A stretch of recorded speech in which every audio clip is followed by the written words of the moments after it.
Chavetz Chaim, jour 8. ובפני גודל הרעות שנמצאו במידה המגונה הזאת, et à cause des très grands malheurs qui sont survenus à cause de cette mauvaise conduite, Izira Torah Otanu Bipratut Alze. C'est pourquoi la Torah nous a enjoint spécifiquement de nous préserver de cette mauvaise conduite par un interdit, de l'hôtel Rachil, de ne pas aller colporter, qui se trouve dans le livre du Lévitique. Comment chez Nver le Kaman, comme on expliquera plus loin. Mais donc, comment Kaaz Barzariout, et c'est pas comme la colère, la cruauté, les tzanout, la raillerie, ou charmidot anishratot, et toutes les autres formes de conduite destructrices. Bien qu'elles aussi détruisent la beauté de l'âme et sa construction. Et sur ces conduites aussi, la Torah a fait allusion en plusieurs endroits, comme voir Bélivré Chazal, comme on trouve dans les paroles de nos sages.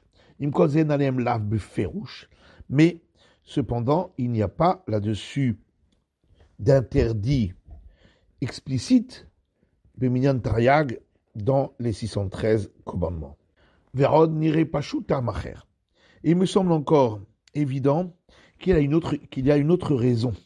Mashizira Torah biprat alze. Pourquoi la Torah nous a-t-elle avertis concernant cet interdit-là explicitement? Parce que quand on va regarder en détail, en vérité, sur ce point-là, qui est la médisance et les paroles qui amènent à la dispute, on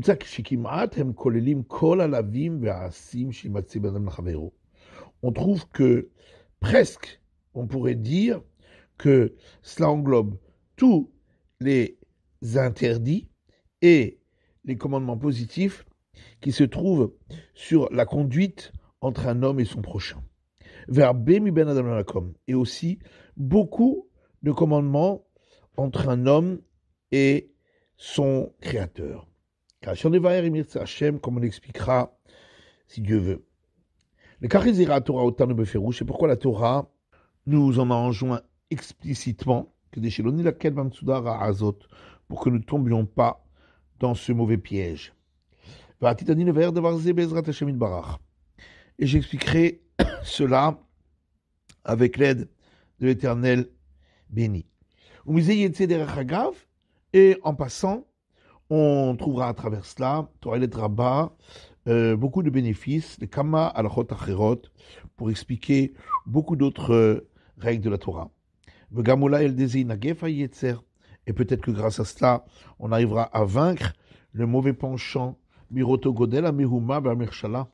lorsque l'homme verra la grande catastrophe et les grandes destructions qui peuvent survenir à travers sa parole. Et tout cela, je le ferai avec l'aide de celui qui prodigue à l'homme la connaissance. Au départ, il faut connaître les règles générales concernant ces règles-là, de la shanara ou rechilut, de la médisance et des paroles qui entraînent des disputes. La shanara ou ainu amsaper bignu travero. La médisance, c'est de parler du mal de son prochain. Ou rechilut, et les paroles qui entraînent la dispute, ainu shemsaper lechan mashe chavero diber alav, c'est de dire à quelqu'un ce qu'un autre a dit sur lui, ra en mal, ou asal ra, ou le mal qu'il a pu lui faire. Asura filo al devaremet, et tout cela c'est interdit, même lorsque c'est véridique. Ou comme chez Nevaer les Kaman, comme on expliquera plus loin. Mir Sachem avec l'aide de Dieu. Shem kol aposkim au nom de tous les décisionnaires. Gam de sur la shonara ou rechilut, également que l'interdit de dire du mal et de colporter, ou ben befanav, ben shelo befanav. C'est que ce soit devant l'intéressé ou pas devant l'intéressé. Gamden chiluk ben mesaper lemkabel. Également, qu'il n'y a pas de différence entre celui qui dit des paroles interdites et celui qui les accepte en les écoutant. Que Moshe Nevaer Akol Lekaman, comme on expliquera tout cela plus loin. On mekabel mikré et on appelle accepter par le fait de croire en ce que on lui a dit, ce que l'autre lui a dit, et même s'il ne vient pas l'aider dans son récit. C'est simplement qu'il croit dans son cœur à ce qu'on lui raconte, la shonara ou rechilut sheshama, c'est-à-dire la médisance et le colportage qu'il a entendu. Ça s'appelle porter sur soi une mauvaise parole, et en cela, il enfreint un interdit explicite de la Torah dans l'Exode, de ne pas porter sur toi une parole mauvaise. Tous ces règles générales, il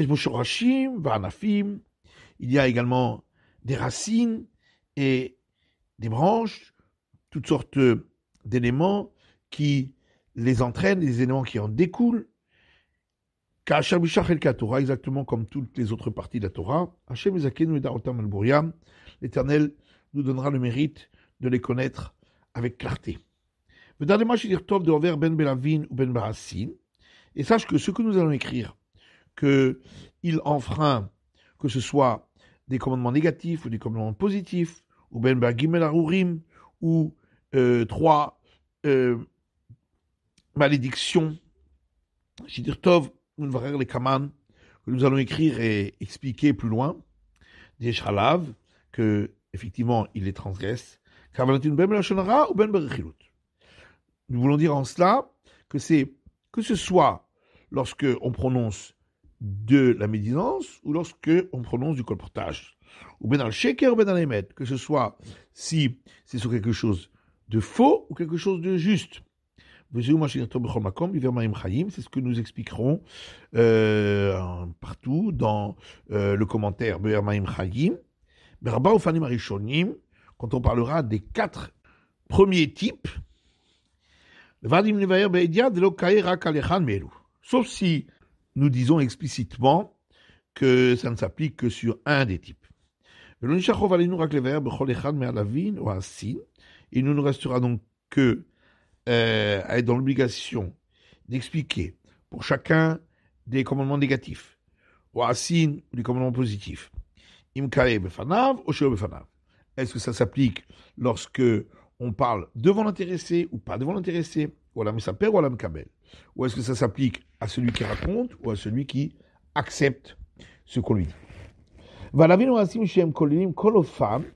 Et ces commandements négatifs et commandements positifs qui englobe tous les types de cas. J'écrirai en résumé dans le commentaire qu'il s'applique à tous les 8 cas. Et ça voudra dire que ça s'applique à la médisance, à la chilut, et au colportage, ou befanav, et devant l'intéressé, shelo befanav, et pas devant l'intéressé, ou ben la mesaper, ou également que ce soit pour celui qui raconte, ou ben la mekabel, ou celui qui accepte ce qu'on lui raconte, ou ben la lemet, ou ben la sheker, ou que ce soit si c'est véridique, ou ben la sheker, ou si c'est du mensonge. Ou zechor elo advarim, souviens-toi de tout cela, kilo erpelem arbe parmi bapticha azo, parce que je ne vais pas répéter cela de nombreuses fois dans la partie d'ouverture de mon ouvrage. Au départ, on expliquera combien de commandements négatifs il transgresse en parlant de la médisance et du colportage. Ensuite, on expliquera combien de commandements positifs il transgresse. Ensuite, combien de malédictions il amène sur lui, chez Mekabel, des ais qui se porteront sur lui à cause de cela.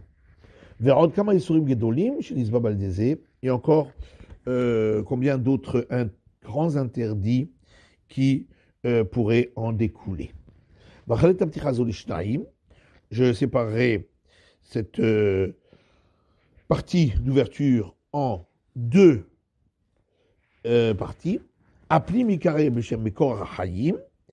En partie centrale, on trouvera ce qui est appelé la source de la vie, ou Beo Savivlo, et le commentaire autour, Beshem Be'er Maim Chayim, sera sous le nom de puits d'eau de vie. Et la raison pour laquelle j'ai attribué ces noms-là, j'ai déjà expliqué dans l'introduction. Dans le commentaire Be'er Chayim, le puits d'eau de vie, il sera expliqué sur quel type de cas s'applique chaque commandement négatif ou assez ou commandement positif. Et encore d'autres règles. Tout cela, je le fais avec l'aide de celui qui prodigue la connaissance à l'homme.